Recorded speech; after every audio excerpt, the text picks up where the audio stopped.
નમસ્કાર મિત્રો, શું તમારું ચૂંટણી કાર્ડ પણ જૂનું છે અને તમે નવું ચૂંટણી કાર્ડ મેળવવા માંગો છો? તો આ વિડીયો તમારા માટે જ છે.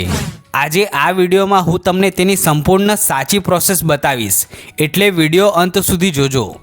વિડીયો શરૂ કરતાં પહેલાં જો તમે આપણી ઓનલાઈન કલ્પેશ ચેનલમાં નવા આવ્યા હોય તો ચેનલને સબસ્ક્રાઈબ કરી દેજો, કારણ કે ઘરે બેઠા મોબાઈલથી ઓનલાઈન જે કામ થાય તેના વિડીયો હું લાવતો જ રહું છું. એટલે ચેનલને સબસ્ક્રાઈબ કરી અમારી સાથે જોડાઈ જજો. હવે મિત્રો, આ વિડીયોમાં હું તમને બે રીત બતાવીશ. પહેલી રીત તો ECI નેટ એપ, જે ચૂંટણી કાર્ડની ઓફિશિયલ એપ છે, તેના દ્વારા નવો ચૂંટણી કાર્ડ કેવી રીતે ડાઉનલોડ થશે તે બતાવીશ.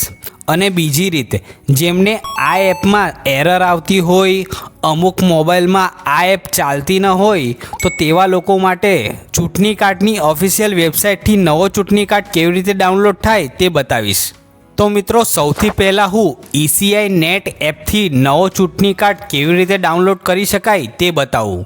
તો સૌથી પહેલાં પ્લે સ્ટોરમાં આવીને ECI નેટ સર્ચ કરીને આ એપને ઇન્સ્ટોલ કરી લેવી. પછી એપને ઓપન કરશો તો આ પ્રકારનું પેજ ખુલી જશે. હવે મિત્રો, અહીં જો તમે પહેલાં ચૂંટણી કાર્ડની વેબસાઇટ પર ID બનાવેલ હોય તો તમારે અહીં મોબાઈલ નંબર નાખી નીચે સેન્ડ OTP પર ક્લિક કરવાનું. પછી OTP નાખી નીચે લોગિન નાઉ પર ક્લિક કરશો તો લોગિન કરી શકશો. હવે મિત્રો, જો તમને ખબર ના હોય કે આ મોબાઈલ નંબર પર ID બનેલ છે કે નહીં, તે ચેક કરવા માટે તમારે મોબાઈલ નંબર નાખી નીચે સેન્ડ OTP પર ક્લિક કરશો તો અહીં મેસેજ બતાવશે કે નો રેકોર્ડ્સ ફાઉન્ડ વિથ યુઝરનેમ, એટલે કે આ મોબાઈલ નંબર પર ID બનેલ નથી. હવે ID બનાવવા તમારે અહીં ન્યૂ યુઝર પર ક્લિક કરવાનું, તો આ પેજ ખુલશે. અહીં મોબાઈલ નંબર નાખી પછી સેન્ડ OTP પર ક્લિક કરશો તો આ પેજ ખુલી જશે.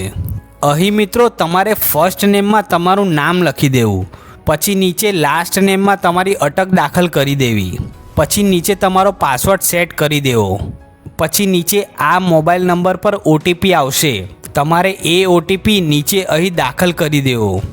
પછી સબમિટ પર ક્લિક કરશો તો અહીં બતાવશે યુઝર ક્રિએટેડ સક્સેસફુલી, એટલે તમારી ID હવે બની ગઈ છે. ઓકે પર ક્લિક કરશો તો આ પેજ ખુલી જશે. હવે મિત્રો, અહીં મોબાઈલ નંબર અને નીચે પાસવર્ડ નાખી સેન્ડ OTP પર ક્લિક કરશો તો આ નંબર પર OTP આવશે, OTP દાખલ કરી દેવો. પછી નીચે લોગિન નાઉ પર ક્લિક કરશો તો આ પ્રોફાઇલ ID વાળું પેજ ખુલી જશે. હવે ચૂંટણી કાર્ડ ડાઉનલોડ કરવા તમારે અહીં ડાઉનલોડ ePIC પર ક્લિક કરવાનું, તો આ પેજ ખુલી જશે. હવે મિત્રો, અહીં વચ્ચે તમારો ચૂંટણી કાર્ડ નંબર આપેલ હશે, નીચે તમારે સિલેક્ટ સ્ટેટ પર ક્લિક કરવાનું, પછી તમારે ગુજરાત સિલેક્ટ કરી લેવું. પછી અહીં ફેચ ડિટેલ્સ પર ક્લિક કરશો તો નીચે આખી ડિટેલ્સ આવી જશે, નામ, મોબાઈલ નંબર વગેરે આવી જશે. પછી તમારે અહીં પ્રોસીડ પર ક્લિક કરવાનું, તો ફરીથી આ નંબર પર OTP આવશે. OTP દાખલ કરી નીચે વેરીફાઈ એન્ડ ડાઉનલોડ પર ક્લિક કરશો તો તમારો આ પ્રકારનો વોટર કાર્ડ ડાઉનલોડ થઈ જશે.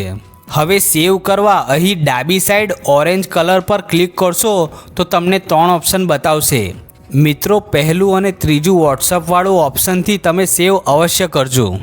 હવે પહેલા ઓપ્શન પર ક્લિક કરશો તો તમને બતાવી દેશે આ ચૂંટણી કાર્ડ SD કાર્ડમાં સેવ થયો છે. તમારે તમારા મોબાઈલના ફાઇલ મેનેજરમાં જઈ ચેક કરી લેવું. પછી ત્રીજું ઓપ્શન વોટ્સઅપ પર ક્લિક કરી તમે આ ફાઇલ શેર કરી દેજો. હવે મિત્રો, આ તો હતું પહેલું ઓપ્શન. હવે જેમના મોબાઈલમાં આ એપ ખુલતી ન હોય, એરર આવતી હોય, તો તેમને બીજું ઓપ્શન ઓફિશિયલ ચૂંટણી કાર્ડની વેબસાઇટથી વોટર કાર્ડ કેવી રીતે ડાઉનલોડ કરવું તે બતાવું. તેના માટે સૌથી પહેલાં ગૂગલ પર આવીને સર્ચ કરવું વોટર ECI. હવે પહેલી લિંક પર ક્લિક કરશો તો આ પેજ ખુલી જશે. હવે અહીં છે લોગિન અને સાઇન અપ, જેની પ્રોસેસ મેં શરૂઆતમાં બતાવી દીધેલ છે. હવે આ પેજ પર આવ્યા પછી તમારે સીધા નીચે સ્ક્રોલ કરવાનું. તમે થોડું સ્ક્રોલ કરી નીચે આવશો તો તમને ePIC ડાઉનલોડનો ઓપ્શન બતાવશે. એના પર ક્લિક કરશો તો અહીં તમારો ચૂંટણી કાર્ડ નંબર નાખી દેવો. નીચે બાજુમાં દર્શાવેલ કેપ્ચા કોડ દાખલ કરી દેવો. પછી નીચે રિક્વેસ્ટ ઓટીપી પર ક્લિક કરવું. ઓટીપી આવશે. ઓટીપી દાખલ કરી નીચે વેરીફાઈ એન્ડ લોગિન પર ક્લિક કરશો તો આ પેજ પર આવી જશો. પછી ફરીથી અહીં ચૂંટણી કાર્ડ નંબર દાખલ કરવો. નીચે તમારો જિલ્લો પસંદ કરી લેવાનો. પછી જેમ સર્ચ પર ક્લિક કરશો પછી નીચે આવશો તો તમારી વોટિંગ કાર્ડની ડિટેલ્સ અહીં આવી જશે. તમારે નીચે આવીને અહીં ડિટેલ્સ ચેક કરી લેવી. પછી તમારે નીચે આવીને અહીં સેન્ડ ઓટીપી પર ક્લિક કરવાનું. પછી ઓટીપી આવશે. ઓટીપી દાખલ કરી જેમ વેરીફાઈ પર ક્લિક કરશો તો અહીં ડાઉનલોડ ઈ એપિકનું ઓપ્શન આવશે. તેના પર ક્લિક કરશો તો કોંગ્રેચ્યુલેશનનો મેસેજ આવશે. તમારો એપિક કાર્ડ સક્સેસફુલી જનરેટ થઈ ગયાનો મેસેજ આવી જશે.